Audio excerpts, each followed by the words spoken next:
السلام علیکم ورحمۃ اللہ وبرکاتہ۔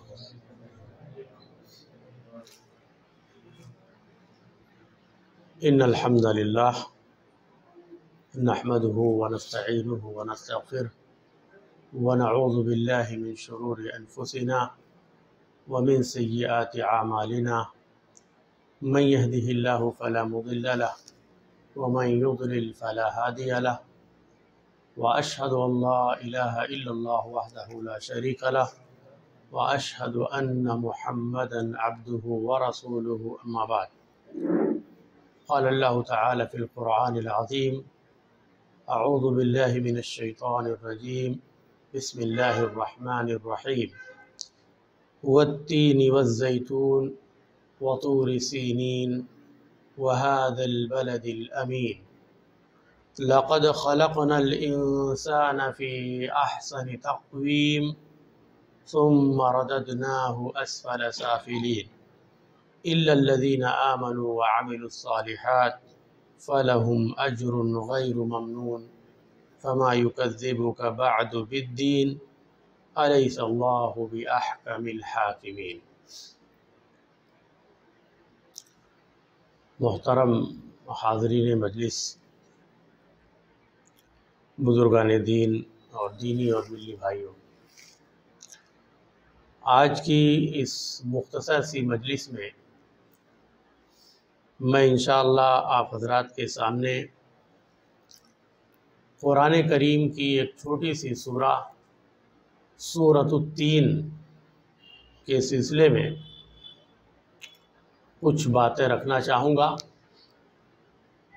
اللہ تعالیٰ سے دعا ہے کہ ہمیں سننے کے ساتھ ساتھ عمل کی بھی توفیق دے۔ یہ چھوٹی سی سورہ قرآن کی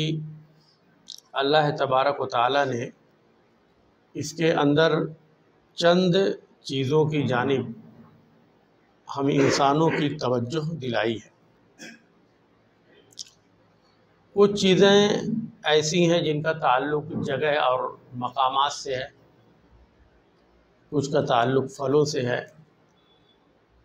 اور اس میں سے کچھ باتوں کا تعلق انسان کی خلقت اور اس کی پیدائش سے ہے، اور پھر آگے چل کر کے انسان کی کامیابی یا ناکامی کا پیمانہ بیان کیا گیا ہے کہ انسان ایمان کے ساتھ ساتھ عمل صالح سے بھی متصف ہونا چاہیے، اور آخر میں اللہ تبارک و تعالیٰ نے اپنے عادل ہونے کا، سب سے بڑا منصف ہونے کا، احکم الحاکمین ہونے کا اس کی جانب توجہ دلائی ہے کہ انسان اس کے اندر غور و فکر کرے۔ تو اس سورہ کے اندر غور و فکر کے چند پہلو کیا ہو سکتے ہیں، اسی کو ہم سمجھنے کی کوشش کریں گے۔ آئیے سب سے پہلے اس قرآن کریم کی چھوٹی سی سورہ کا ترجمہ سنتے ہیں۔ اللہ تبارک و تعالیٰ نے فرمایا، اعوذ باللہ من الشیطان الرجیم بسم اللہ الرحمن الرحیم والتین والزیتون، قسم ہے تین کی اور قسم ہے زیتون کی۔ تین انجیر یا انجیر ایک پھل ہے، اس کو کہتے ہیں، اور زیتون ایک معروف پھل ہے اور تیل بھی ہے، وہ بھی ہم اور آپ جانتے ہیں۔ وطور سینین، اور قسم ہے طور سینا کی۔ آگے تشریح آئے گی وہ کون سی چیز ہے۔ وَهَذَا الْبَلَدِ الْأَمِينِ، اور قسم ہے اس بلد امین کی۔ مفسرین کرام نے جیسا کہ اس کے بارے میں کہا ہے کہ مکہ مکرمہ ہے۔ اللہ تبارک و تعالیٰ ابھی قسمیں کھا رہا ہے، قسم کھانے کے بعد جو مقصود ہے اس کا کہنے کا، اس کے بعد وہ بیان فرما رہا ہے کہ لَقَدْ خَلَقْنَا الْإِنسَانَ فِي أَحْسَنِ تَقْوِيمٍ، تحقیق کہ ہم نے انسان کو پیدا کیا ہے بہترین ڈھانچے میں، اس کی بناوٹ کو ہم نے بڑا ہی خوبصورت بنایا ہے۔ ثم رددناه اسفل سافلین، پھر ہم نے اس انسان کو سب سے نچلے طبقے میں لوٹا دیا، اسفل السافلین کی جانب اس کو پلٹا دیا، پہنچا دیا۔ کیوں ایسا ہوا اس کی بھی شرح آ رہی ہے۔ اللہ نے فرمایا اس کے بعد اِلَّا الَّذِينَ آمَنُوا وَعَمِلُوا الصَّالِحَاتِ فَلَهُمْ أَجْرٌ غَيْرُ مَمْنُونٍ، مگر وہ لوگ جو ایمان لائے اور عمل صالح کیا تو ان کے لیے نہ ختم ہونے والا اجر ہے، ایسا اجر ہے جو کبھی منقطع نہیں ہوگا۔ فما یکذبک بعد بالدین، تو کون سی چیز ہے تمہیں اس کے بعد بھی دین یا فیصلے کے دن کی تکذیب کرنے پر ابھارتی ہے؟ ان سب حقائق کو جاننے کے بعد بھی وہ کیا چیز ہے جو میں قیامت کے دن کو، جزا کے دن کو، بدلہ کے دن کو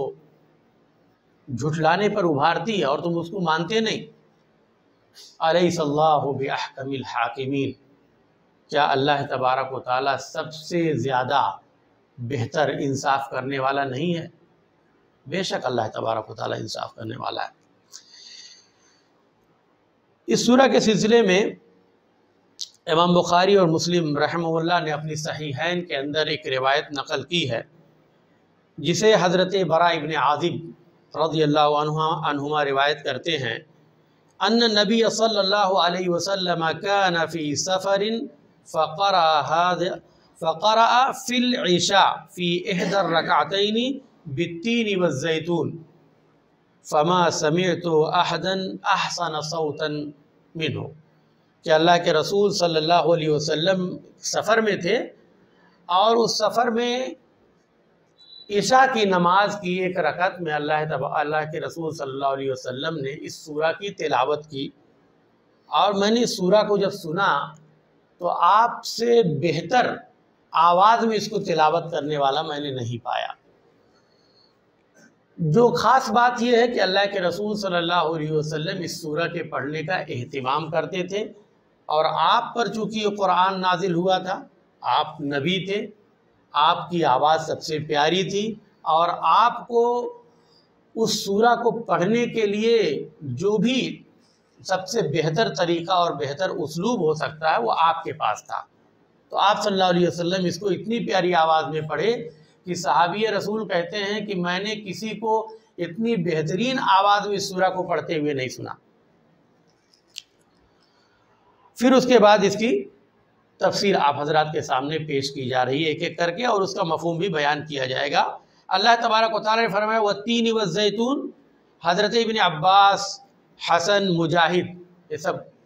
اعلیٰ طبقے کے مفسرین ہیں جنہوں نے، یہ صحابہ کرام میں سے ہیں، تابعین میں سے ہیں، جنہوں نے اللہ کے رسول صلی اللہ علیہ وسلم کے کلام کو، اللہ تبارک و تعالیٰ کے کلام کو، اور آپ صلی اللہ علیہ وسلم نے جو تفسیر کی، جو بیان کیا، اس کو محفوظ کیا اور اس کو وہ بیان کرتے ہیں امت کے لیے۔ وہ کہتے ہیں کہ ہوا تینکم الذی تاکلون، تین کیا ہے؟ وہ وہی انجیر ہے، وہی تین ہے جو تم کھاتے ہو اپنی زندگی کے اندر، کوئی ایسی الگ چیز نہیں ہے۔ اور وزیتونکم الذی تعصرون منہ الزیت، اور یہ وہی زیتون ہے جو عربوں کے یہاں یہ چیز معروف تھی، اس لیے ہمارے یہاں جو چیز بہت زیادہ معروف مثال کے طور پر آم ہے یا یہاں پر ناریل ہے، تو اب اس کی الگ سے شرح کرنے کی ضرورت نہیں ہے، یہ وہی ناریل ہے جو تم اپنے گھروں میں مختلف چیزوں میں استعمال کرتے ہو، کھاتے ہو۔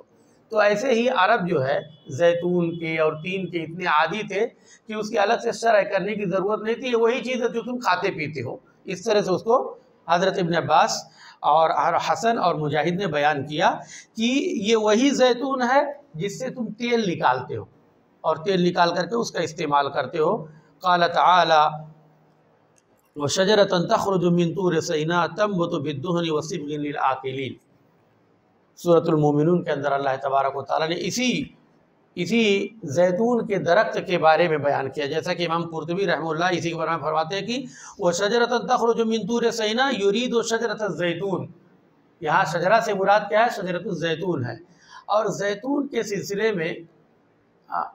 مجھ سے بھی زیادہ آپ لوگ جانتے ہوں گے، جو لوگ تجربہ کیے ہیں، اس کو کھاتے ہیں، استعمال کرتے ہیں۔ میرا زیادہ تجربہ اس کے سلسلے میں سعودی عرب میں رہا ہے، 10 سال وہاں پہ رہا ہوں، اور وہاں کھانے پینے میں جس کثرت سے اس کا استعمال ہوتا ہے، زیتون کا دانہ، میرا جو اپنا تجربہ ہے وہ ایک تھوڑا سا کھٹا میٹھا ٹائپ کا آتا ہے، کھٹا پن ہوتا ہے، اور ایک پھیکا ہوتا ہے، وہ کالے رنگ کا ہوتا ہے، اور جو کھٹا ہوتا ہے وہ گرین ٹائپ کا ہوتا ہے، اور اس کو کئی طرح سے وہ لوگ پکاتے کھاتے ہیں، اس کو باریک کاٹ کر کے کھانے میں بھی استعمال کرتے ہیں، سادہ دانہ بھی کھاتے ہیں، اور تیل کا استعمال تو بہت زیادہ ہے، کھانے کے لیے، مالش کے لیے، پینے کے لیے، اور جیسا کہ آپ حضرات کو معلوم ہے کہ اس کے تیل کے اندر بہت شفا بھی ہے، بہت ساری بیماریوں میں اس کا استعمال بھی کیا جاتا ہے اور یہ مجرب نسخہ ہے۔ تو اللہ تبارک و تعالیٰ جس چیز کی قسم کھاتا ہے اس چیز کی اہمیت اور اس کی افادیت، اس کے فوائد کو بیان کرنا مقصود ہوتا ہے کہ یہ چیز اتنی اہم ہے کہ انسان اس کا استعمال کرتا ہے، لیکن جس نے اس کو بنایا ہے وہ اس کو بھول جاتا ہے۔ اللہ تبارک و تعالیٰ جو اس کو پیدا کرنے والا ہے اس نعمت سے انسان کو مستفید فرماتا ہے، اس کو دیتا ہے، لیکن انسان اس کو استعمال کرتے ہوئے اللہ تبارک و تعالیٰ کا شکر کرنا بھول جاتا ہے۔ یا وہ مقامات جو بڑے عظیم الشان ہیں، مقدس جگہیں ہیں، مبارک جگہیں ہیں، جہاں پر انسان چلتا ہے پھرتا ہے، ان جگہوں کو دیکھ کر کے انسان کو عبرت حاصل کرنی چاہیے، یا اس کا جو تقدس ہے اس کو اپنے ذہن کے اندر ہمیشہ رکھنا چاہیے، اس حساب سے وہاں پر عبادتیں کرنی چاہیے۔ لیکن انسان اسی سرزمین میں رہتا ہے، چلتا ہے، لیکن اس کی اہمیت اس کے ذہن سے نکل جاتی ہے، جیسا کہ آگے اور باتیں آ رہی ہیں۔ اور اس کے تیل سے بہت سارے فوائد جیسا کہ آگے بیان کیے جائیں گے۔ اور ایک طرح کا گود جیسے ہوتا ہے نا، گم جیسے ہوتا ہے، اس ٹائپ کا بھی اس کا پھل ہوتا ہے جس کو لوگ کھاتے ہیں۔ غالباً اس کے شاخ سے یہ ڈال سے کھرچ کر کے نکالا جاتا ہوگا، جو بھی اس کی شکل ہوگی، لیکن وہ بھی ایک استعمال کا طریقہ ہے۔ اور علماء کرام نے لکھا ایک ایسا درخت ہے جس کا کوئی بھی ٹکڑا، چھلکا، پتا ایسا نہیں ہے کہ جس کا استعمال نہ ہوتا ہو۔ یہاں بھی لوگ بتاتے ہیں ناریل ایک ایسا درخت ہے جس کی تقریباً تمام چیزیں انسان کے استعمال میں آ جاتی ہیں۔ تو بعض درخت ایسے ہوتے ہیں جس کے فوائد بہت متنوع ہوتے ہیں اور انسان اس سے استفادہ کرتا ہے لیکن اس کا احساس نہیں کرتا، اس کی اہمیت کا احساس اسے نہیں ہوتا۔ اللہ تبارک و تعالیٰ نے یہاں قسمیں کھا کر کے انسان کو احساس دلایا ہے، یہ تین اور یہ زیتون جو تم کھاتے ہو پیتے ہو، جو تمہاری زندگی کا حصہ ہیں، اس کی اہمیت کو سمجھو اور اللہ تبارک و تعالیٰ کی قدر کرو، اس نعمت کی قدر کرو۔ ایک اور حدیث امام ترمذی رحمہ اللہ نے اپنی سنن کے اندر روایت کیا ہے، عمر بن الخطاب رضی اللہ عنہ کی حدیث ہے کہ ان نبی صلی اللہ علیہ وسلم قال کلوا من الزیت وادہنوا بہ فإنہ من شجرۃ مبارکہ، کہ آپ کلوا من الزیت یعنی زیتون کا جو تیل ہے اس کو کھاؤ اور اس کو لگاؤ، تدہین کرو یعنی اس کے تیل کو لگاؤ، مالش کرو، اس لیے کہ یہ جو تیل یا یہ زیتون ہے یہ مبارک اور بابرکت درخت میں سے ہے، تو اس کی اہمیت واضح ہے۔ دوسری بات جو کہے گی وہ طور سینین، تو یہ پہاڑ ہے، طور سینا بھی آپ لوگوں نے سنا ہوگا، اس کا نام یہ وہ پہاڑ ہے جہاں پر اللہ تبارک و تعالیٰ نے حضرت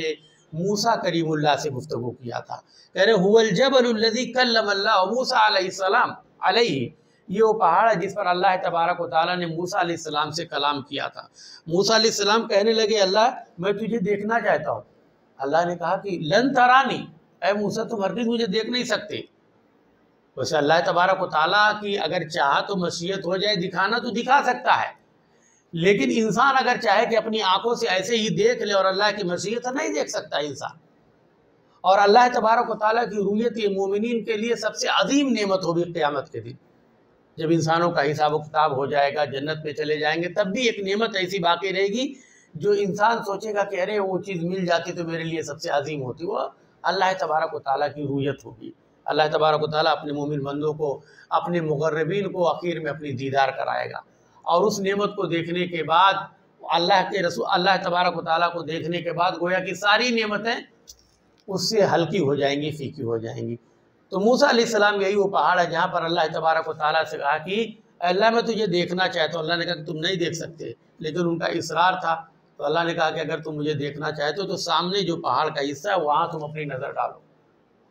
اور پھر اللہ تبارک و تعالیٰ نے وہاں پر اپنی تجلی اور روشنی کی، فَلَمَّا تَجَلَّى رَبُّهُ لِلْجَبَلِ جَعَلَهُ دَكًّا،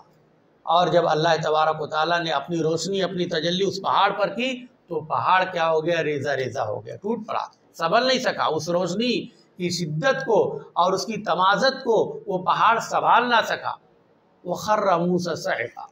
اللہ نے فرمایا کہ موسیٰ جو ہیں وہ بے ہوش ہو کر کے گر پڑے، ان کو بھی ہوش نہ رہا۔ تو خلاصہ یہ کہ یہ وہ پہاڑ ہے جہاں پہ اللہ تبارک و تعالیٰ نے موسیٰ علیہ السلام سے گفتگو کی تھی، اور یہ بڑا ہی بابرکت پہاڑ ہے۔ یہ آج بھی یہ جگہ جو ہے وادی سینا یا طور سینا کے نام سے تو نہیں ہے، لیکن وادی سینا یا سینا کے نام سے آج بھی جگہ ہے، یہ فلسطین کا جو حصہ مصر کے بارڈر کے حصے سے ملتا ہے. تو مصر اور فلسطین کے ایک طرح سے درمیانی حصہ ہے، بارڈر کا حصہ ہے، اور وہ مصر کے حصے میں وہ آتا ہے. مصر ہی مطلب ہے کہ اس کی دیکھ بھال مینجمنٹ کا پورا کام سنبھالتا ہے. آج بھی وہ پہاڑ وہاں پر ہے. اب اپنے پرانے شکل میں اتنی اونچائی کا ہے نہیں، یہ تو نہیں معلوم، لیکن جگہ وہی ہے، اور باقاعدہ سینا کے نام سے پوری آبادی وہاں پر ہو گئی ہے. تو مشہور و بابرکت جگہ ہے جہاں پر اللہ تبارک و تعالیٰ نے اپنے پیغمبر سے گفتگو کی تھی. تو کہہ رہے وَإِنَّمَا أَقْسَمَ بِالْجَبْلِ لِأَنَّهُ بِالشَّامِ وَبِالْأَرْضِ الْمُقَدَّسَةِ وَقَدْ بَارَكَ اللَّهُ فِيهِمَا قَالَ تَعَالَى سُبْحَانَ الَّذِي أَسْرَى بِعَبْدِهِ لَيْلًا مِنَ الْمَسْجِدِ الْحَرَامِ إِلَى الْمَسْجِدِ الْأَقْصَى الَّذِي بَارَكْنَا حَوْلَهُ. یعنی یہاں اللہ تبارک و تعالیٰ نے اس پہاڑ کی قسم کھائی جو ملک شام اور ارض مقدس میں ہے. آپ کو معلوم ہونا چاہیے کہ موجودہ جو ملک شام ہے، یعنی سیریا جس کو ہم کہتے ہیں، آج کل عربی میں اس کو سوریا کہتے ہیں، لیکن یہ شام کے نام سے قدیم زمانے میں اور تاریخی کتابوں میں آج بھی ملے گا، وہ شام کے نام سے. اور شام بہت بڑا علاقہ تھا. آج آپ الگ نام سنتے ہیں فلسطین، اس میں اسرائیل بھی آ گیا ہے ایک جانب. جارڈن کا نام سنتے ہیں جس کو عربی میں اردن کہتے ہیں. لبنان کا نام سنتے ہیں. اور موجودہ جو سوریا یعنی ملک شام ہے وہ، اور ہم ترکی کا نام سنتے ہیں جس کو ہم ترکی کہتے ہیں، اس کے بھی کچھ حصے، سب پر اطلاق اس کا ہوتا تھا ملک شام اور بلاد شام کہلاتا تھا. اس زمانے میں یہ حصے یہ خطے بٹے ہوئے نہیں تھے. یہ تو بعد میں چل کر کے مرور زمانہ کے بعد، آج کے 100 سال کی تاریخ ہے اس کی، جب یہ برٹش پوری دنیا کے اندر ان کی حکومت تھی اور کالونیل مطلب کہ ان کا سسٹم تھا. ہمارا ہندوستان بھی جس کا شکار تھا، تو ان لوگوں کے قبضے میں چیزیں آئی استعمار کے، اور ان لوگوں نے اپنے مفاد کے حساب سے ان خطوں کو تقسیم کر دیا. تو اب چھوٹے چھوٹے ممالک ہو گئے. ورنہ ملک شام حدود مصر تک کا پورا علاقہ، اور ادھر بغداد تک کا علاقہ، عراق کے حدود تک کا، اور ادھر ترکی کے اندر تک کا علاقہ، موجودہ ترکی سے اب اس کے اندر ملک شام کا بھی کچھ حصہ، یہ پورا ملک شام کہلاتا تھا. اور اللہ تبارک و تعالیٰ نے اس کو بابرکت زمین کی، ارض مقدس اس لیے کہا کہ فلسطین میں جہاں پر بیت المقدس ہے، ارض مقدس اس کو کہا، اور اس سے قریب ہی میں اسی کی سرزمین پر یہ طور سینا ہے. تو اللہ تبارک و تعالیٰ نے اس ارض مقدس کی قسم کھا کر کے اس جگہ کی اہمیت اور فضیلت کو اجاگر کرنا چاہا ہے، اور اس کے مقام و مرتبہ کو ہمارے ذہن کے اندر بٹھانا چاہے، ہم اس کو جانیں. یہ انبیاء کرام کی سرزمین تھی. ارض الشام کو ارض الانبیاء کہا گیا. بہت سارے انبیاء کرام اسی سرزمین پر تشریف لائے. اور پھر اللہ تبارک و تعالیٰ نے قسم کھاتے ہوئے کہا وَهَذَا الْبَلَدِ الْأَمِينَ، اور قسم ہے اس بلد امین کی، امن والے، امانت دار، امن و امان والے شہر یعنی مکہ. ہوا مکہ. قال ابن کثیر ولا خلاف فی ذالک. ابن کثیر رحمہ اللہ کہتے ہیں اپنی تفسیر کے اندر کہ البلد الامین سے مراد یہ مکہ مکرمہ، اس میں کسی کا اختلاف ہی نہیں ہے، سب کا اس بات پر اتفاق ہے. وقد اقسم اللہ بمکہ لانها احب البقاء الی اللہ واشرف البقاء عند اللہ. کہہ رہے اللہ تبارک و تعالیٰ نے مکہ مکرمہ اور ارض مقدس کی قسم کھائی اس لیے کہ دنیا کی تمام زمینوں سے سب سے زیادہ مقدس اور بابرکت زمین یہ ہے مکہ مکرمہ. بہت سارے لوگوں کے ذہن میں بات رہتی ہے، مسجد نبوی کی بات آتی ہے، پھر مسجد حرام یعنی مکہ کی بات آتی ہے، تو آپ دیکھیں گے کچھ مسالک کے لوگ یہ ہیں کہ مدینہ اور طیبہ کا ذکر آتے ہی ایسا لگتا ہے کہ اس کی فضیلت مکہ مکرمہ سے بھی کہیں زیادہ ہے. اس کے بارے میں غلو کرنا، اس میں کوئی شبہ نہیں کہ مسجد نبوی کی اپنی فضیلت ہے، بہت سارے فضائل ہیں، لیکن مسجد حرام میں نماز پڑھنے کی جو فضیلت ہے اللہ تبارک و تعالیٰ نے بیان کی، وہ مسجد نبوی میں پڑھنے سے کئی گنا زیادہ ہے. ایک نماز پڑھتا ہے تو آدمی 1,00,000 نماز کا ثواب اس کو ملتا ہے. تو لوگ غلو کر جاتے ہیں، اس حیثیت کو سمجھ نہیں پاتے ہیں. تو مکہ کی جو فضیلت ہے اس کے اندر کوئی شبہ ہی نہیں ہے، اور یہ ارض مقدس ہے. اللہ تبارک و تعالیٰ نے اس کی قسم کھا کر کے انسانوں کو بیان کیا ہے کہ یہ بہت ہی اہم سرزمین ہے، اور یہ امن و امان والی جگہ. اللہ نے فرمایا یجبا الیہ ثمرات کل شیء، تمام چیزوں کے پھل، تمام طرح کے پھل اس کی جانب کھینچے چلے آتے ہیں. آپ مکہ مکرمہ کی زمین کو آپ دیکھیے، اگر آپ نے اس کی تاریخ کو پڑھا ہوگا تو آپ کو معلوم ہوگا یہ ایسی سرزمین ہے جو بے آب و گیا ہے، نہ آپ کو جلدی پانی نظر آئے گا، نہ گھاس پھوس، نہ ہریالی زمانے سے. اب موجودہ وقت میں کہہ لیجئے کہ بہت ساری ٹیکنالوجی ایسی آ گئی ہیں کہ انسان بہت ساری مٹیوں کے اندر لا کر کے گھاس پھوس، درخت ادھر ادھر کی مٹی لگا کر کے لگا رہا ہے، یعنی اپنے طور پر کر رہا ہے، لیکن قدرتی طور پر اگر دیکھا جائے تو یہ زمین بنجر زمین تھی اور وہاں پر جو پہاڑ ہیں، اور پہاڑ بھی ایسے ہیں جو آپ کے یہاں کی طرح کے ہرے بھرے پہاڑ نہیں ہیں، یعنی یہاں پر پہاڑ ماشاء اللہ دیکھیے ہر جانب ہریالی ہے، درخت ہیں، ہر طرح کے جنگلات ہیں، سب کچھ. لیکن مکہ میں جو لوگ بھی گئے اپنی نگاہوں سے دیکھے ہوں گے، آپ کو چٹیل میدان جیسا پورا نظر آتا ہے، پہاڑ، بڑے بڑے پتھر، اور اس پر جب سورج کی روشنی پڑتی ہے تو اس طرح کی چمک ہوتی ہے کہ ہماری آنکھ نہیں کام کرے، بڑی شدید دھوپ بھی وہاں پر پڑتی ہے. تو وہ زمین جہاں پر کوئی پھل نہ اگتا ہو، نہ کوئی کی زراعت اور کھیتی ہوتی ہو، اللہ نے فرمایا کہ وہاں پر ہر طرح کے پھل کھینچے چلے آتے، ہر طرح کی نعمت اللہ تبارک و تعالیٰ وہاں پر. اور حج کے سیاق میں اللہ کے تبارک و تعالیٰ جیسے کہ فرمایا کہ وَأَذِّن فِي النَّاسِ بِالْحَجِّ يَأْتُوكَ رِجَالًا وَعَلَى كُلِّ ضَامِرٍ يَأْتُوكَ مِنْ كُلِّ فَجٍّ عَمِيقٍ. تو اس سرزمین میں آئیں گے، اس ضمن میں تجارت کا بھی ذکر ہے آگے بعد دیگر آیتوں میں کہ لوگ حج کرنے آتے تھے تو تجارت بھی کرتے تھے. اب موجودہ وقت میں لوگوں کے درمیان وہ چیز نہیں رہی، لیکن پہلے لوگ پیدل چل کر کے یا سواری پر جب جاتے تھے تو وہاں پر مہینوں مہینوں رکتے تھے اور وہاں کی منڈیوں میں آنے والی چیزوں کی خرید و فروخت کرنا، لیتے تھے، بیچتے تھے، اپنے ہاں لے کر کے آتے تھے. آج کل لوگ اپنے شوق کے لیے لے کر کے آتے ہیں، ہدیہ اور تحفہ دینے کے لیے لاتے ہیں. تو کہنے کا مطلب یہ ہے کہ مکہ کی وہ سرزمین، وہ منڈی اتنی بابرکت ہے، دنیا کی ساری چیزیں آتی ہیں اور اتنا ہی امن و امان ہے. اللہ تبارک و تعالیٰ نے اس زمین جس کے اندر کچھ چیز اگتی نہیں لیکن ساری اگنے والی چیزیں وہاں کی منڈی میں آپ کو مل جائیں گی. تو یہ بھی بڑی فضیلت اور اہمیت کی چیز ہے اس سرزمین کے لیے. بعض ائمہ کرام نے کہا ہے کہ یہ اللہ تبارک و تعالیٰ نے یہاں پر تین اور زیتون کی جو قسم کھائی ہے، اس کے بعد طور سینا کے اللہ نے قسم کھائی، اس کے بعد بلد امین کی قسم کھائی ہے. تو کہہ رہے ہیں کہ یہ جو تین حصے ہوتے ہیں یہ اصل میں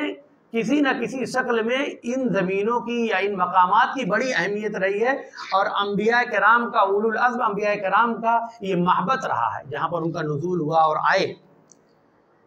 تو کہہ رہے فَالْأَوَّلُ مَحَلَّةُ التِّينِ وَالزَّيْتُونِ وَهِيَ بَيْتُ الْمُقَدَّسِ الَّتِي بَعَثَ اللَّهُ فِيهَا عِيسَى ابْنَ مَرْيَمَ. کہہ رہے تین اور زیتون کا جو ذکر ہوا یہ زیادہ اس کے درخت فلسطین کے علاقے میں، ملک شام کے علاقے میں اگتے ہیں اور یہیں پر بیت المقدس ہے، مسجد اقصی یہیں پر ہے اور یہیں پر اللہ کے رسول صلی اللہ علیہ وسلم کو معراج کرایا گیا تھا، یہیں پر آپ نے انبیاء کرام کی امامت کرائی تھی، یہیں سے اللہ تبارک و تعالیٰ نے آپ کو آسمان پر پہنچایا تھا، اس کی جو بھی تفاصیل ہے. تو ایک تو بڑی مقدس سرزمین ہے اور عیسیٰ علیہ السلام جو ہے وہ نبی بنا کر اسی دیار میں اللہ تبارک و تعالیٰ نے اتارا تھا، بھیجا تھا. دوسری چیز طور سینا کے بارے میں جو بات کہی گئی ہے کہ یہ وہ سرزمین ہے جہاں پر اللہ تبارک و تعالیٰ نے موسیٰ علیہ السلام سے کلام کیا تھا اور ان کو یہی نبوت ملی تھی اور آپ نے پھر مصر کے علاقوں میں اللہ تبارک و تعالیٰ کا پیغام پہنچایا. تو اس مناسبت سے بھی وہ زمین بڑی اہم ہے. اور تیسری چیز یہ ہے بلد الامین جہاں پر اللہ تبارک و تعالیٰ نے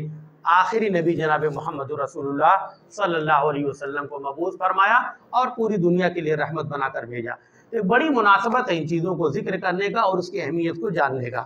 ان تمام چیزوں کو بیان کرنے کے بعد اللہ تبارک و تعالیٰ نے انسان کو اپنے نفس میں، اپنی ذات میں غور کرنے کی جانب دعوت دی ہے کہ انسان اپنے آپ کو سوچے، اس کے پیدائش کا مقصد، اس کی خلقت کا مقصد، اس کو کیوں برپا کیا گیا. اللہ تبارک و تعالیٰ نے اس کو بڑا عظیم الشان بنایا ہے، تمام مخلوقات میں سب سے بہتر بنایا اس کو. اللہ نے فرمایا لَقَدْ خَلَقْنَا الْإِنسَانَ فِي أَحْسَنِ تَقْوِيمٍ. کہہ رہے یہ جو قسم پہلے کھائی گئی تین چار چیزوں کی نا، اسی کا جواب ہے کہ ہم نے انسان کو بہترین ڈھانچے میں، بہترین شکل میں، بہترین بناوٹ میں اس کو پیدا کیا ہے. والمراد ان اللہ تعالی خلق الانسان فی احسن صورہ وشکل منتصب القامہ یا منتصب القامہ سوی الاعضاء، کہ انسان کو اللہ تبارک و تعالیٰ نے بہترین شکل و صورت میں پیدا کی ہے، اس کو ایک قد و قامت دی ہے اور اس کے اعضاء و دوارے کو درست بنایا ہے. ابن العربی کہتے ہیں کہ لیس للہ تعالی خلق احسن من الانسان یا احسن من الانسان، کہ اللہ تبارک و تعالیٰ کی جتنی بھی مخلوق ہیں ان میں انسان سے بہتر اور خوبصورت کوئی بھی مخلوق نہیں ہے. فإن اللہ خلقہ حیا عالما قادرا مریدا متکلما سمیعا بصیرا مدبرا حکیما. اللہ تبارک و تعالیٰ نے جو یہ صفات انسان کے اندر رکھی ہے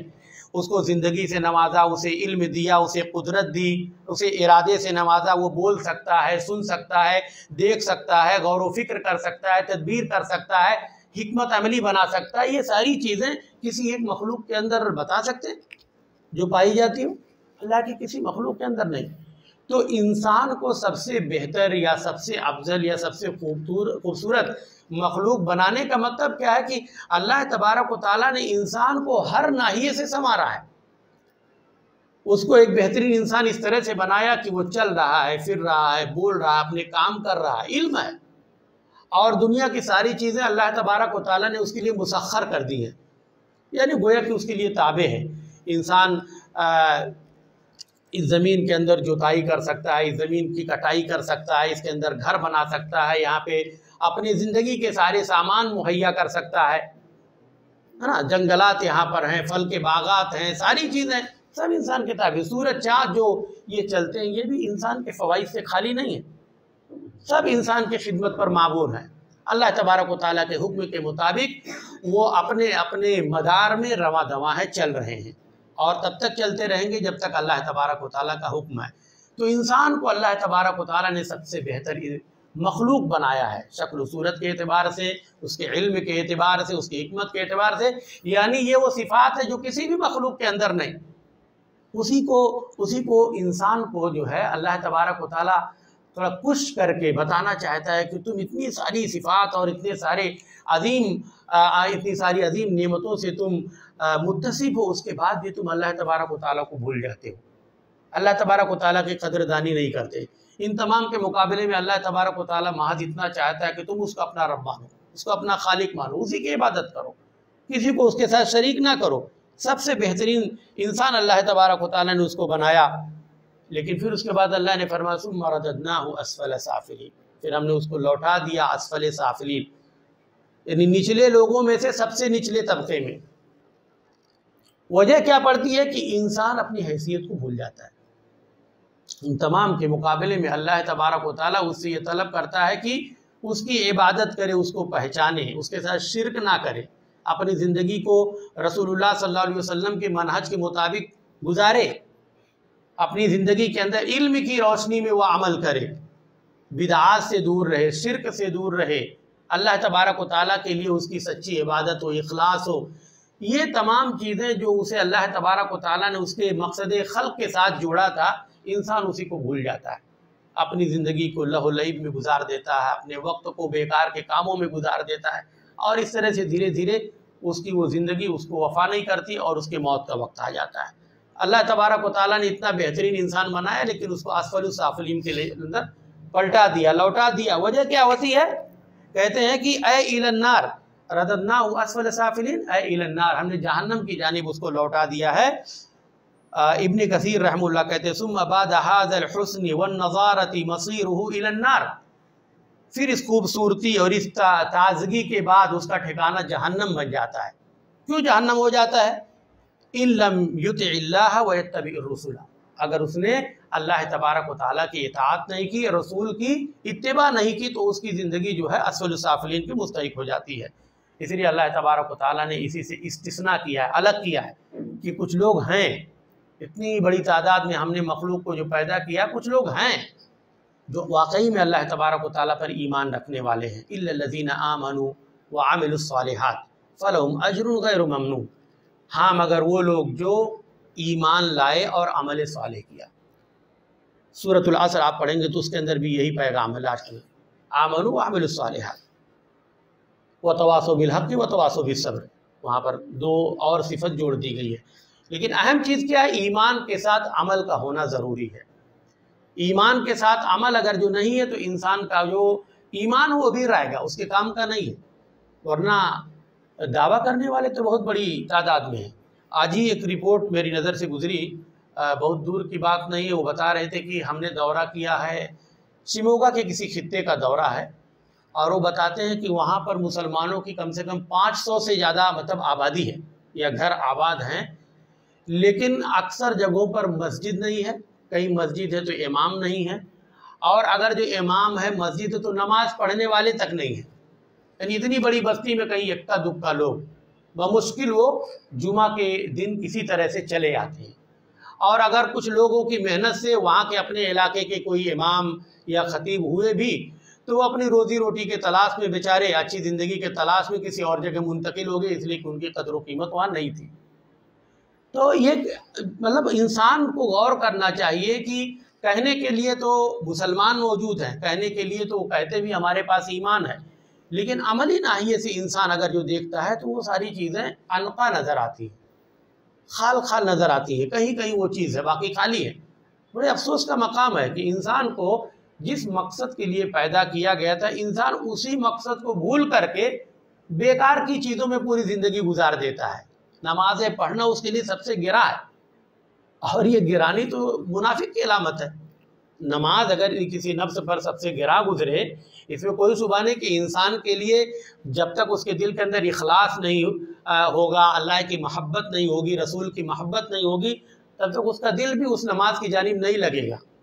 اس نماز کے اندر طمانینت، اطمینان، سکون، راحت جو ہونا چاہیے۔ اللہ کے رسول صلی اللہ علیہ وسلم کہتے ہیں کہ ہم اللہ کے رسول صلی اللہ علیہ وسلم کہتے ہیں ارحنا یا بلال، اے بلال ہم کو مطلب راحت پہنچاؤ نماز کے ذریعے، اذان کے ذریعے۔ وہ اذان کہتے تھے، نماز قائم ہوتی تھی، تو راحت قلبی وقرۃ عینی فی الصلاۃ، اللہ کے رسول صلی اللہ علیہ وسلم نے کہا میرے آنکھوں کی ٹھنڈک نماز میں ہے۔ تو جب آپ کے دل کے اندر محبت ہوگی، ایمان جو ہے جاگزی ہوگا، مضبوط ہوگا، ربط باللہ جو آپ کا مضبوط ہوگا، اللہ تبارک و تعالیٰ کے بارے میں کسی بھی شک و شبہ اور ارتباط کے آپ شکار نہیں ہوں گے، ارتیاب کے آپ شکار نہیں ہوں گے، تو ایسی صورت میں آپ کا دل اللہ تبارک و تعالیٰ کی عبادت کرنے میں لگا رہے گا۔ انسان جو ہے ایک نماز کے بعد دوسری نماز کے انتظار میں رہے گا، اپنے کام بھی کرے گا، دنیائی امور کو بھی پورے کرے گا، لیکن اس کا تعلق جو اللہ تبارک و تعالیٰ سے بڑا مضبوط ہوگا۔ تو افسوس کی میں نے ایک مثال بیان کی، اور ہو سکتا ہے جو لوگ دنیا میں نکلتے ہیں اپنی نظر دوڑاتے ہیں ان کو یہ مناظر بہت ساری جگہوں پہ نظر آئیں گے۔ تو انسان جو ہے ایمان کا تو دعویٰ کرتا ہے، اسلام کا دعویٰ کرتا ہے، لیکن عمل کے اعتبار سے تہی دامن ہے، اس کی جھولی کے اندر کچھ نہیں ہے۔ اور اگر یہی چیز نہیں ہے تو انسان پھر افسوس کی بات ہے کہ اس کا وہ ایمان کہنے کے لیے یا اس کا وہ اسلام جو ہے برائے نام اسلام ہے۔ اللہ کے رسول صلی اللہ علیہ وسلم نے ایک حدیث کے اندر فرمایا تھا کہ ایک زمانہ ایسا آئے گا کہ لم یبق من الاسلام الا اسم، کہ اسلام کا اسم یعنی نام خالی لوگوں کے اندر باقی رہے گا، یعنی نام کے مسلمان ہوں گے، اور اس پر عمل کرنا خالی ایک طرح سے رسم ہوگا، یہاں چلو کر لیتے ہیں بس کسی طرح سے۔ تو یہ حالات بہت ساری جگہوں پر ہیں۔ تو وہ لوگ بڑے ہی واقعی وہ لوگ بڑے ہی شکر کے اور بڑے ہی مبارکباد کے مستحق ہیں جو اپنی مجلسوں کے اندر جو ہے اللہ تبارک و تعالیٰ کو یاد کرتے ہیں، اللہ کے رسول صلی اللہ علیہ وسلم کی باتیں کرتے ہیں، قرآن کی باتیں کرتے ہیں، وقت پر نماز ادا کرتے ہیں، ایمان کے ساتھ ساتھ عمل صالح کو بھی انجام دیتے ہیں۔ اللہ تبارک و تعالیٰ ہم کو انہی لوگوں میں سے بنائے۔ اللہ تبارک و تعالیٰ نے آگے فرمایا کہ فَلَهُمْ أَجْرٌ غَيْرُ مَمْنُونٍ، یہ لوگ جو ایمان لائے ہیں اور عمل صالح کیے ہیں، ایسے ہی لوگوں کے لیے اللہ تبارک و تعالیٰ کی جانب سے نہ ختم ہونے والا اجر ہے، یعنی لا محدود اور بے انتہا اللہ تبارک و تعالیٰ ان کو بدلہ دے گا، اس کا شمار نہیں کر سکتے، نہ ہی اس کا وہ تصور کر سکتے ہیں۔ اے غیر منقوص ولا منقطع، یعنی ممنون کا معنی ہے کہ ایسا اجر اللہ دے گا جو کبھی کٹنے والا نہیں ہوگا، ختم ہونے والا نہیں ہوگا، بہت زیادہ ہوگا۔ پھر اللہ نے فرمایا فما یکذبک بعد بالدین، یعنی یہ سب باتیں انسان جانتا ہے کہ اللہ اس کا پیدا کرنے والا ہے، اللہ تبارک و تعالیٰ اس بندے سے اتنا ہی چاہتا ہے کہ اس کی عبادت کرے، اس کو رب مانے، شرک نہ کرے، اور اس کے جو بھی لوازم ہیں اس کو وہ اپنا لائے۔ یہ تمام چیزیں حق واضح ہو جانے کے بعد، نبی کے ان کے درمیان آ جانے کے بعد، نبی کی کتاب آ جانے کے بعد، اس کی سنتیں اور اس کے احکام واضح ہو جانے کے بعد، پھر بھی انسان کیا کرتا ہے؟ اس دین سلیم کی تکذیب کر دیتا ہے، یا تو براہ راست اس کو جھٹلاتا ہے، جیسا کہ پہلے بھی انبیاء اور رسول کے زمانوں میں ہوا کہ ہم تم پر ایمان نہیں لاتے، ہمارے آبا و اجداد جس پر تھے ہم اسی پر ٹکے رہیں گے، ہے نا؟ کیا وہ لوگ بیوقوف تھے جو اس طرح سے بتوں کی عبادت یا غیر اللہ کی عبادت کرتے تھے؟ آج تم آئے ہو ہمیں اس سے روکنے کے لیے۔ تو اس طرح سے آپ دیکھیں گے اتنی صراحت کے ساتھ اگرچہ لوگوں کے درمیان وہ چیز نہ نظر آتی ہو، لیکن کئی مرتبہ لوگ اپنے عمل سے اس بات کا ثبوت دے دیتے ہیں کہ دین پر ان کو یقین نہیں ہے نا، ان کا عمل یہ بات بتاتا ہے، ان کے قول سے جا بجا یہ ثابت ہوگا کہ دین کے بہت سارے احکام اور امور پر وہ شک کرتے ہیں، ہے نا، ان کو لگتا ہے کہ موجودہ زمانے کے حالات کے اعتبار سے یہ چیز مناسب نہیں ہے، آؤٹ ڈیٹڈ ہے، اس کو پس پش ڈال دینا چاہیے، یا دین کے احکام میں، دین کے اللہ تبارک و تعالیٰ کی شریعت کے اندر خرد برد اور تبدیلی کی ضرورت ہے، نعوذ باللہ۔ یہی وہ لوگ ہیں جو دین کی تکذیب اس طرح سے کرتے ہیں، خود عمل نہیں کرتے اور بیجا تعویلیں کرتے ہیں، بیجا بہانے بناتے ہیں۔ اگر وہ خاموش رہ کر کے جتنا ہو سکتا ہے اتنا عمل کرتے تب بھی بہتر ہوتا، لیکن وہ کیا کرتے ہیں؟ فَمَا يُكَذِّبُكَ بَعْدُ بِالدِّينِ فَأَيُّ شَيْءٍ يَجْعَلُكَ أَيُّهَا الْإِنسَانُ بَعْدَ هَذَا الْبَيَانِ لَا تُصَدِّقْ بِيَوْمِ الْحِسَابِ۔ تو اے انسان، اس بیان اور اس وضاحت کے بعد وہ کون سی چیز ہے جو تمہیں مجبور کرتی ہے یا تمہیں اس طرح بنا دیتی ہے کہ تم یوم الحساب کو جھٹلانے لگے؟ ساری چیزیں واضح ہیں، تم جانتے ہو نبی کے بارے میں، رسول کے بارے میں، اللہ کے بارے میں، اس کے کلام کے بارے میں، اس کے منہج کے بارے میں، اس کے احکام کے بارے میں، اتنی ساری وضاحت کے باوجود کون سی چیز تمہیں یوم الحساب کو جھٹلانے پر ابھارتی ہے؟ کیوں ایسا تم کرتے ہو؟ وقد علمت البداءة وعرفت ان من قدر على البداءة فهو قادر على الرجع بطريق الاولى، اور تمہیں یہ معلوم ہے کہ تم مطلب کہ اس دنیا کے اندر پہلی بار پیدا کیے گئے اور تمہارا پیدا کرنے والا خالق و مالک اللہ تبارک و تعالیٰ ہے، تو جو ذات کسی بھی چیز کو جس کا کوئی تصور بھی نہیں تھا، کوئی نشان بھی نہیں تھا، کوئی تصویر بھی نہیں تھی، اللہ تبارک و تعالیٰ جس چیز کو وجود میں لے آیا، اتنا بہترین انسان بنایا، تو کیا اس کو دوبارہ لوٹانے پر وہ اللہ قادر نہیں ہے؟ بالکل قادر ہے۔ آپ دنیاوی پیمانے پر ہی دیکھ لیں، کوئی ایسی چیز آپ تصور کیجئے جو ایک وقت میں نہیں تھی اور اس کا ایک نسخہ بنا، اور پھر اس کے بعد اس کا کاپی کر کے کتنے نسخے بنائے جا سکتے ہیں۔ ہمارے سامنے یہ موبائل فون ہے، آج کے 20-30 سال پیچھے چلے جائیے، کوئی وجود نہیں تھا لوگوں کے درمیان، کسی انسان کی محنت، سوچ اور فکر کے بعد ایک ڈیوائس، ایک آلہ جو ہے بنا، اور اس کے اندر آواز آنے لگی، وہ بات کرنے لگا، دھیرے دھیرے اس کے اندر امپرومنٹ ہوئے۔ وہ ایک نسخہ بنانے کے بعد انسان اسی کتنی شکلیں بنانے ڈالتا ہے، کاپی کرتا گیا، ساری چیزیں اس کی منظم طریقے سے موجود ہے کہ ایسے ایسے کرنا، وہ چیز وجود میں ہو جائے گی۔ ہم نے ایک کاغذ پہ کوئی چیز لکھی، اب اس کو ہزاروں لاکھوں اس کی پرنٹ آپ نکالتے جائیے، اس لیے کہ ایک شکل ہمارے درمیان موجود ہے، انسان کر رہا ہے۔ وہ اللہ تبارک و تعالیٰ جو ہر چیز پر قادر ہے، جس نے آسمان و زمین کو کچھ بھی نہ تھے کن فیکون کہا اور وہ چیزیں وجود میں آ گئی، وہ انسان جس کا اپنا کوئی وجود نہ تھا، اس کی نہ کوئی شکل تھی، نہ کوئی شبیہ تھی، نہ کوئی حقیقت تھی، نہ کوئی نسخہ تھا، کچھ نہیں تھا، انسان ایک معمولی اور حقیر نطفے کے ذریعہ اللہ تبارک و تعالیٰ نے اس کو اتنا وجیح، حسین، خوبصورت، چلتا بولتا سمجھدار انسان بنا دیا۔ اب تو اس کی ساری چیزیں ریکارڈڈ ہیں اللہ تبارک و تعالیٰ کے اس فضا میں، اس کون میں۔ انسان آج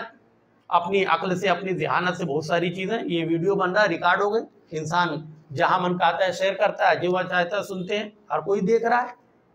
تو وہ رب جس نے اپنے ان انسانوں کو معمولی علم دیا تھا، وَمَا أُوتِيتُم مِّنَ الْعِلْمِ إِلَّا قَلِيلًا، اے انسان تمہیں علم جو دیا گیا ہے بڑا معمولی ہے، اور اللہ کے رسول صلی اللہ علیہ وسلم کی حدیث کے اندر اس کا بیان ہے، اس معمولی علم کی حیثیت کو سمجھاتے ہوئے کہ آپ ایک سوئی لیجیے اور سمندر کے اندر، پانی کے اندر ڈالیں اور اس کو آپ نکالیں تو کتنا قطرہ اس کے اندر رہتا ہے، شاید 1-2 قطرے آ جاتے ہیں، جلدی سے آپ نکالیں گے تو معلوم پڑے گا، شاید دیر کریں گے وہ قطرہ بھی چلا جائے گا۔ تو اللہ کے علم اور اس کے وسعت کے مقابلے میں انسان کو اتنا ہی علم، لیکن اس معمولی علم سے آج انسان جو ہے چاند پر کمندے پھینکتا ہے، زمین کی گہرائیوں میں چلا گیا، آسمان کی بے پناہ ہے وسعتوں کا وہ مطالعہ کر رہا ہے، اور انسان کی ضروریات کی ہر چیز کو بنا رہا اپنے معمولی علم کی وجہ سے۔ تو وہ کارساز، وہ اس علم کو دینے والا، اس صاحب علم کو پیدا کرنے والا وہ ذات، کیا انسان کو دوبارہ زندہ کرنے پر قدرت نہیں رکھ سکتی؟ انسان کی روح تو اللہ تبارک و تعالیٰ کے پاس ہی چلی جاتی ہے، لے دے کر کے ہمارا ڈھانچہ ہی مٹی کے حوالے ہوتا ہے، اور اس ڈھانچے کی کتنی شکلیں، کتنی ریکارڈنگ موجود ہے، پھر اس کو وجود میں لانے کا کیا مسئلہ ہے؟ اور وہ ذات جس کو وجود میں لانے کے لیے الگ الگ پارٹ پرزوں کو بیٹھ کر کے جوڑنے کی ضرورت نہیں، اذا اراد شیئا ان یقول له کن فیکون، وہ کسی چیز کا ارادہ کرتا ہے تو خالی حکم دیتا ہے، بس ہو جا اور وہ چیز ہو جاتی ہے۔ تو اللہ تبارک و تعالیٰ کی وہ ذات جو ہم اور آپ کو پیدا کرنے والی ہے، بنانے والی ہے، ان تمام حقائق کو ہم جانتے ہیں، تو پھر بھی ہم یوم الدین کا، یوم الحساب کا کیسے انکار کر سکتے ہیں؟ اے انسان، تمہیں کون سی چیز اس بات پر ابھارتی ہے کہ تم یوم الدین، یوم الحساب، یوم الجزا کا انکار کرو؟ پھر اللہ تبارک و تعالیٰ کے بارے میں اللہ نے خود فرمایا الیس اللہ باحکم الحاکمین اما هو احکم الحاکمین الذی لا یجور ولا یظلم احدا۔ کیا اللہ تبارک و تعالیٰ فیصلہ کرنے والوں میں، انصاف کرنے والوں میں، حکم بننے والوں میں سب سے بہترین حکم، سب سے بہترین فیصل، سب سے بہترین انصاف کرنے والا نہیں ہے؟ ہر صاحب عقل، ہر صاحب ایمان اس بات کو تسلیم کیے بغیر نہیں رہ سکتا۔ وہ عدل کرنے والا ہے، کسی پر ظلم نہیں کرتا۔ وَأَنَّ اللَّهَ لَيْسَ بِظَلَّامٍ لِلْعَبِيدِ، اللہ نے قرآن میں کر دیا کہ اللہ تبارک و تعالیٰ بندوں پر ظلم کرتا ہی نہیں ہے، ظلم کرنے والا ہے ہی نہیں۔ تو اتنی بڑی جو اللہ تبارک و تعالیٰ نے زمین و آسمان بنائی، کائنات بنائی اور اس کے اندر انسانوں کو رکھا، اس کا مقصد ہی تھا کہ وہ عدل کو قائم کرے۔ اللہ نے اس سلسلے میں قرآن کریم کے اندر وضاحت بھی کی، کہہ رہے وَمِنْ عَدْلِهِ أَنْ يُقِيمَ الْقِيَامَةَ فَيُنْصِفُ الْمَظْلُومَ فِي الدُّنْيَا مِمَّنْ ظَلَمَهُ۔ اور اللہ تبارک و تعالیٰ کے عدل کا اور انصاف کا تقاضا یہ ہے کہ وہ قیامت کو قائم کرے گا اور اس دن مظلوم کو بدلہ دے گا، اس کے ظالم سے بدلہ دلائے گا۔ یہ دنیا جہاں پر انسان اپنی قوت کی وجہ سے، اپنی طاقت کی وجہ سے، اپنی مالداری کی وجہ سے، اپنے زور و بازو کی وجہ سے، اپنی زبان کی طلاقت کی وجہ سے، اپنی ہیلا سازیوں کی وجہ سے وہ حق کو باطل اور باطل کو حق کر ڈالتا ہے۔ کورٹ کچہریوں کے اندر جو لوگ جاتے ہیں ان حقائق کو جانتے ہیں، کس طرح سے ایک صاحب حق، اس کے حق کا کوئی چھین لیا جاتا ہے، کس طرح سے ایک مظلوم ظالم قرار دے دیا جاتا ہے، جس کو سزا ملنی چاہیے وہ آرام سے ٹہل رہا ہے اور جو مظلوم ہے اس کو سلاخوں کے پیچھے بھی ڈال دیا جاتا ہے۔ یہ دنیا کا یہ نظام بن چکا ہے، جس کی لاٹھی اس کی بھینس، جس کے پاس قوت اسی کی چلتی ہے۔ تو اللہ تبارک و تعالیٰ نے اسی کائنات کے اندر تمام انسانوں کو رکھا ہے اور اس کا یہ وعدہ ہے کہ ہم کسی کے ساتھ ظلم نہیں کریں گے، اس کا یہ وعدہ ہے کہ ہر ایک کے ساتھ انصاف ہوگا۔ تو انسان کا اگر سوچے اور غور کرے تو اس کی عقل یہ بات بھی کہتی ہے کہ کوئی ایک وقت، کوئی ایک ایسا محکمہ ہونا چاہیے جہاں پر ہر مظلوم کو اس کے ظلم پر ہوئے ظلم کا بدلہ ملنا چاہیے، وہاں ظالم کو اس کی سزا ملنی چاہیے، اور یہی وہ چیز ہوگی قیامت کے دن۔ اللہ تبارک و تعالیٰ اس کو قائم کرے گا، وہ احکم الحاکمین ہے، تاکہ بندوں کا جو اللہ پر ایمان ہے، جو بھروسہ ہے، جو توکل ہے، اور جس کی بنا پر انسان اس دنیا کے اندر صبر کرتا رہا، ایمان کے ساتھ اپنی زندگی گزارتا رہا، ظلم سہ کر کے بھی حق راستے کو نہیں چھوڑا، اس پر قائم رہا، تو آج وہ دن ضرور آئے گا جس دن اللہ تبارک و تعالیٰ سب کو بدلہ دے گا۔ تو یقیناً اللہ تبارک و تعالیٰ سب سے بڑا فیصلہ کرنے والا ہے، احکم الحاکمین ہے۔ اسی طرح سے اللہ تبارک و تعالیٰ نے قرآن میں فرمایا وَنَضَعُ الْمَوَازِينَ الْقِسْطَ لِيَوْمِ الْقِيَامَةِ فَلَا تُظْلَمُ نَفْسٌ شَيْئًا وَإِنْ كَانَ مِثْقَالَ حَبَّةٍ مِّنْ خَرْدَلٍ أَتَيْنَا بِهَا وَكَفَىٰ بِنَا حَاسِبِينَ، کہ ہم جو ہے قیامت کے دن قسط کو، میزان کو، عدل کے میزان کو قائم کریں گے، لگائیں گے، اور اس دن کسی بھی نفس پر کچھ بھی ظلم نہیں ہوگا، اگرچہ کسی کے ساتھ خردل رائی کے دانے کے برابر بھی کچھ ظلم ہوا ہوگا یا کوئی حق لیا گیا ہوگا، تو اللہ تبارک و تعالیٰ اس کو وہاں پر لے آئے گا، اور اس دن حساب و کتاب کرنے کے اعتبار سے میں کافی ہوں گا لوگوں کے لیے، سب کو اس کا بدلہ مل جائے گا۔ اور حدیث میں اللہ کے رسول صلی اللہ علیہ وسلم فرماتے ہیں لَتُؤَدُّنَّ الْحُقُوقَ إِلَىٰ أَهْلِهَا يَوْمَ الْقِيَامَةِ حَتَّى يُقَادُ لِلشَّاةِ الْجَلْحَاءِ مِنَ الشَّاةِ الْقَرْنَاءِ۔ اللہ کے رسول صلی اللہ علیہ وسلم فرماتے ہیں، مسلم شریف کی حدیث ہے، کہ قیامت کے دن البتہ تم لوگوں کے حقوق کو ادا کرو گے، جو جس کا حق ہے وہ تو دینا ہی پڑے گا تم کو۔ یہاں تک کہ ایک مثال اللہ کے رسول نے بھی بیان کی کہ وہ